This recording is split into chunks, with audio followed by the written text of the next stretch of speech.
খুব সহজে কম উপকরণ দিয়ে চটজলদি কি করে পটল পোস্তর রেসিপি তৈরি করতে হয় সেটি নিয়ে আজকে চলে এসেছি আপনাদের সামনে।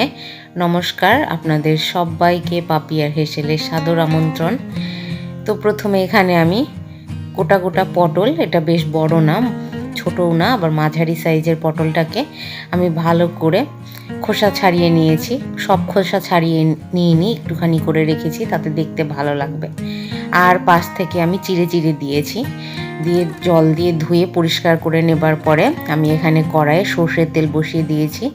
সর্ষের তেলের পরিমাণটা একটু বেশি দিয়েছি। তেলটা গরম হয়ে গেলে আমি এখানে পটলগুলোকে দিয়ে দেব। পটলগুলোকে এবার কড়াইয়ের ভেতরে দিয়ে আমি লো ফ্লেমে এটাকে ভালো করে একটু ভেজে নেব। দেখুন একটু নাড়াচাড়া করে দিচ্ছি। আর এর মধ্যে দিয়ে দেব পরিমাণ মতন লবণ ও হলুদ। সামান্য করেই আমি হলুদ আর লবণটা দিয়েছি। লবণটা আমি পরিমাপ মতন দিয়েছি, যতটা দরকার পটলের জন্য, কিন্তু হলুদটা একটু কম দিয়েছি। দিয়ে এই পটলটাকে আমি বেশ লাল লাল করে ভালো করে ভেজে নিচ্ছি।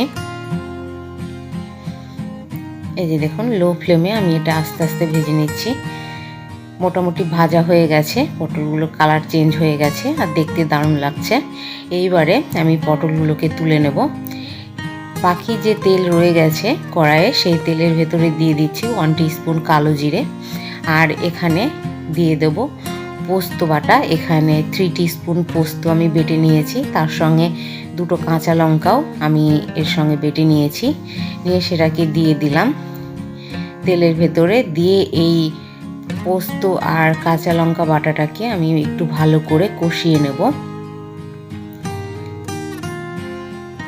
এই দেখুন, লো ফ্লেমে আস্তে আস্তে কষাতে কষাতে পোস্ত থেকে তেলটা ছেড়ে দিয়েছে, মানে আমার পোস্তটা ভাজা হয়ে গেছে।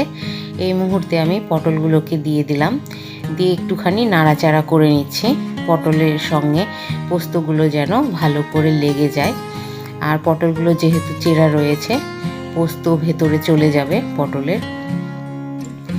এই যে মোটামুটি পটলগুলোকে আমি আস্তে আস্তে কষিয়ে নিচ্ছি পোস্তর সঙ্গে। এইবারে আমি দিয়ে দেব সামান্য পরিমাণে জল, দিয়ে এটা একটুখানি ফুটিয়ে নেব। আপনারা চাইলে গ্রেভি রাখতে পারেন, আবার না চাইলে নাও রাখতে পারেন। এই মুহূর্তে আমি দিয়ে দিচ্ছি 3টে চেরা কাঁচা লঙ্কা। এটা অবশ্যই ঝাল বুঝে আপনারা দেবেন। আর দিয়ে দিচ্ছি টেস্টের ব্যালেন্সের জন্য সামান্য পরিমাণে চিনি। দিয়ে এই যে মোটামুটি হয়ে এসছে। এইবার নামানোর সময় আমি একটু সর্ষের তেল দিয়ে নামিয়ে সার্ভ করে নেব। খুব সহজে পটল পোস্ত তৈরি হয়ে যাবে তাহলে। আর খেতেও দুর্দান্ত লাগে। অবশ্যই বাড়িতে আপনারা একবার ট্রাই করবেন। কেমন লাগলো কমেন্টের মাধ্যমে জানাবেন, লাইক করবেন, শেয়ার করবেন বন্ধুবান্ধব আত্মীয়দের মাঝে। আর সাবস্ক্রাইব করে অবশ্যই আমার পাশে থাকবেন। এই যে দেখুন, একদম রেডি পটল পোস্ত, গরম গরম ভাতের সঙ্গে খাবার জন্য। আমার সম্পূর্ণ ভিডিও দেখবার জন্য আপনাদেরকে অসংখ্য ধন্যবাদ।